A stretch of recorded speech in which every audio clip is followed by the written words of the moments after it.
Hi there, this is a quick walkthrough, just showing you how you use the new website. It's the same theme as the old one. It shouldn't be anything dramatically different, but I'll just show you a couple of pointers to help you get the most out of it. So first thing is log in. You should have this information already. Once logged in, you'll be taken straight to the properties list. So here they all are. There's two ways you can edit properties. One is find them in this list and then click on the edit link. The other is you can follow a link at the top here to visit the site. They appear on a map now. You see we've got clusters here, so if there's properties close together, you have a cluster with a number, and you zoom in and it'll show you the ones that are within that cluster. So we could pick one of these. Let's pick Devonshire Place. So we'll open this at the front of the site, and here it is. We've got a title at the top, we've got an image, we've got overview, we've got description, the address, we've got a link to it on a map, list of features, and now we've got videos. Videos work on this now. They didn't on the previous old version, but on the new one they do. If we want to edit this property, then we can click the edit property link at the top, or we could have gone into it from the menu, from the list of properties earlier. So this is the content. We've got the text content in here, we've got the title at the top. Down below we've got the property information. We've got sale or rent price. This is a number, just a number, no pound sign, nothing else after it. If you've got anything you want to add, like per person per week, bills included, then that goes in here after the price. But in here, just a number. There's a price prefix here. Again, you don't need to put a pound sign in. The example it gives here is the word start from. So in this case, if we type something in here that says start from, it would say start from £155 per person per week. So fill these boxes in. Nice and simple. All of this area and land area size postfix, we don't need that. We don't need year built. We don't need garage size. I'll try to find a way to hide these because they don't need to be there, but for now just ignore them. Same as before, on the right hand side we've got the type, either student or professional. We've got status, we've got features that you tick depending on what the property has. Back to this panel here, we've got a map section. We've got a section here, a field to put the address in. Google will attempt to find the address when you start typing, so that makes it nice and easy. You can zoom in if you want, and you can make it so the map appears closer up. If we go to property settings, we've got street address and we've got zip code. So street address, I'll show you on the front where that is. I haven't included the house number. I'll show you that in a moment. I've got it marked as being featured because we sometimes want featured properties to appear in other parts of the site. We've got a media section here, and at the minute there's just one image. We need to start looking at adding all the other images, but that's another job. We've got a link here to the YouTube video, and that is pretty much all we need to worry about. We've got other panels on here. We've got an SEO panel, and below that we've got revisions.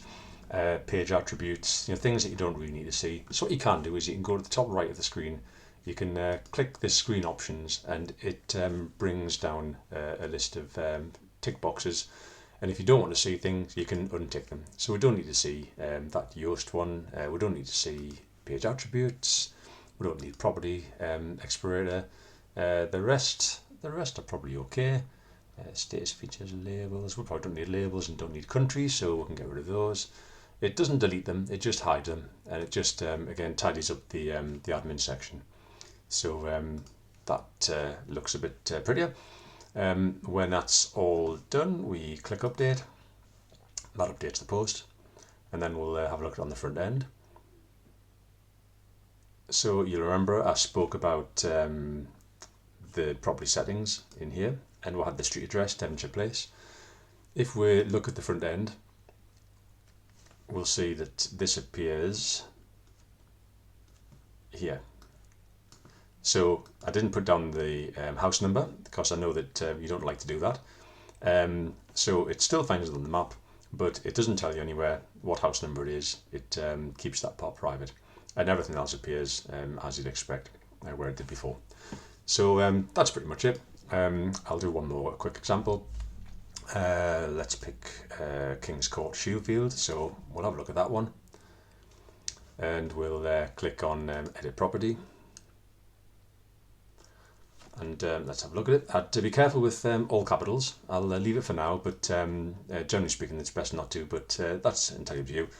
Here's an example, sale or rent price. So here, we don't need the pound sign there. We don't need the pound sign there. This per person per week can come out, and that can be added in here instead. So we've got consistency. We use either PPPW across the whole site, or we use the words per person per week.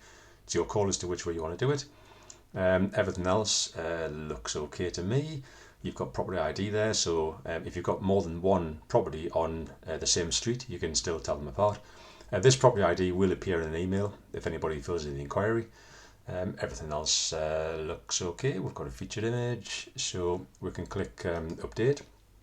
So this is Kings Court, Shewfield. I didn't check the map actually, so I'll pop back and do that now. So if we go to map, yep, that looks like it's got it right. If we go to property settings, street address, we haven't got that in. So what I can do is put that in, Kings Court, Shewfield. Right, I'll copy that. Property settings, street address, Kings Court, Shewfield. Zip, I'll leave that for now. So I'm not putting the property number. We've got it marked as featured, and we'll click update.